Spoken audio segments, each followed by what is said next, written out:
Hi folks, this is Double Crown, and today I'm going to talk about politics. I don't normally talk about politics. I don't like to talk about politics really. It probably, upsets people or whatever, talking politics, so I generally keep away from the subject. But I thought we'd talk about a few things. One in particular is left wing and right wing. That term, left wing and right wing, what does that mean? Well, we're beginning to learn that left and right doesn't actually mean a lot. Left wing and right. Well, for example, if you in the UK we have two political parties. We have Labour and we have the Conservatives. Now, Labour is considered left wing, and the Conservatives are considered right wing. But whether you vote, left or right, whether you vote for Labour or Conservative, we're beginning to learn that it doesn't really make that much difference, because the same agenda unfolds. For example, the Conservatives might want to make £10 billion worth of cuts, and Labour will change that and say they want to make £9 billion worth of cuts. So that's an example of the difference between the two parties. I mean, there's not a lot of difference. They are essentially the same, and obviously the same agenda unfolds. So it actually doesn't matter whether you vote one way or the other. So this term, left wing and right wing, seems a bit of a red herring, really.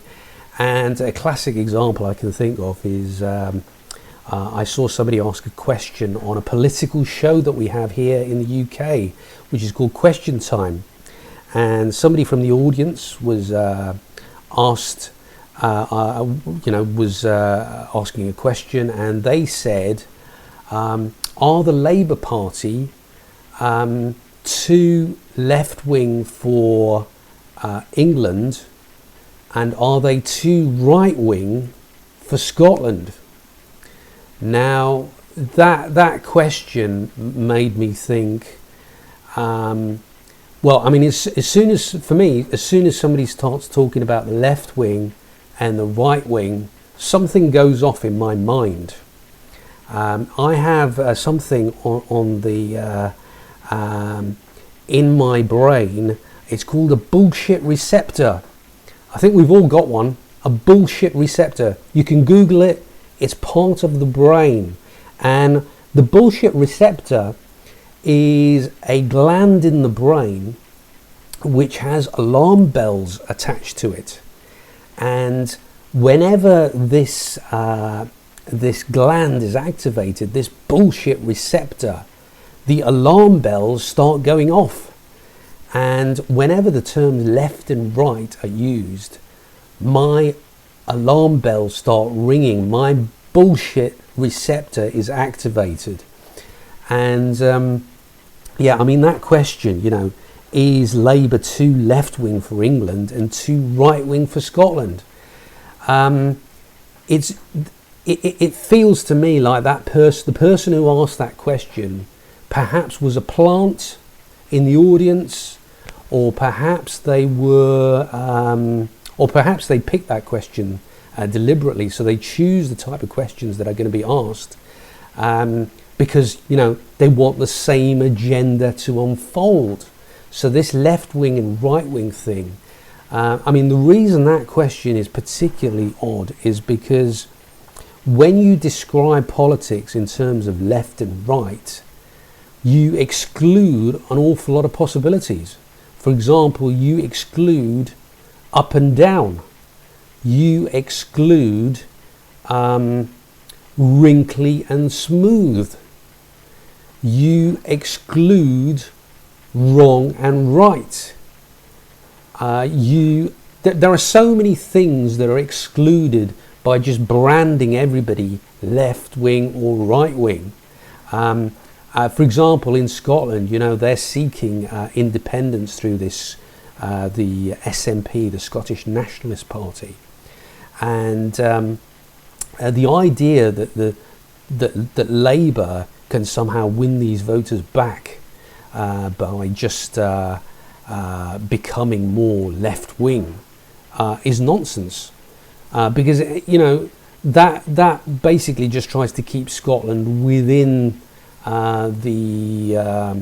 it keeps the status quo of the UK, as it were, and it doesn't give them the opportunity, that chance of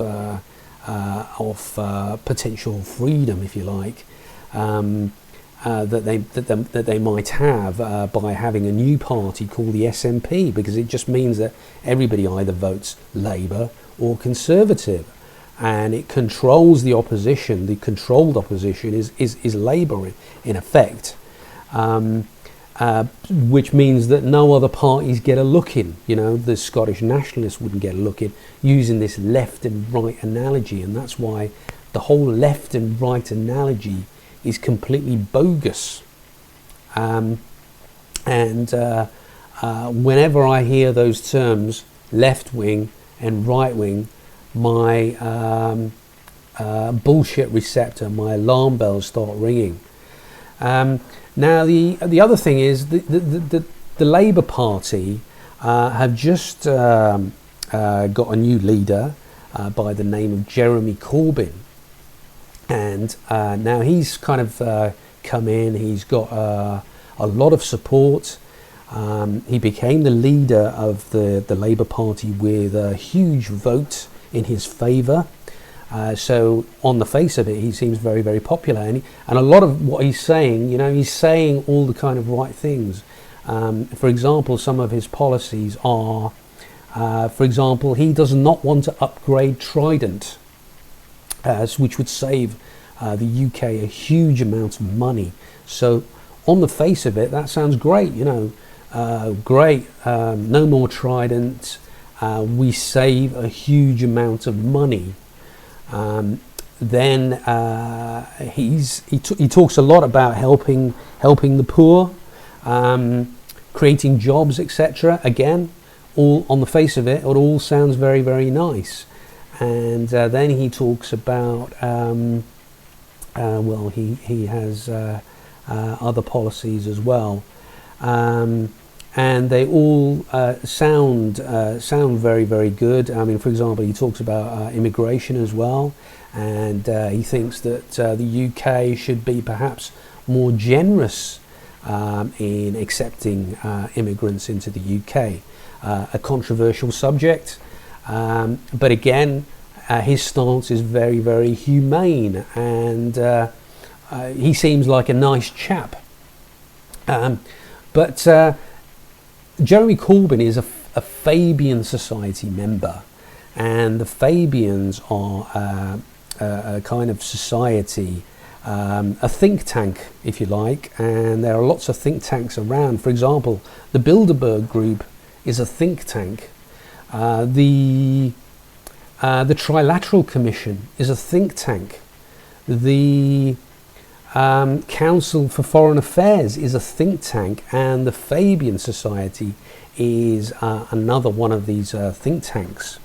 And what do these think tanks do? Well, they scheme up ideas, they have they hatch plots, etc., and they think up ideas on how to push society in a certain direction.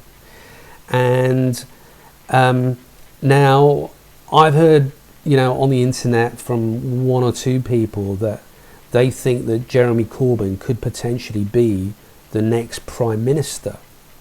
Now let's look at the facts here. The man is 66 years old, which means that in 2020, when we come around to having an election, he will actually be 71, I think, or thereabouts, certainly into his 70s.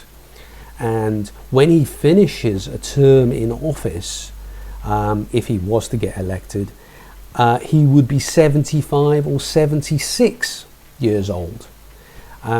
So just, we shouldn't be age discriminationist here, but he is kind of on the edge there in terms, most people would be retired at that age.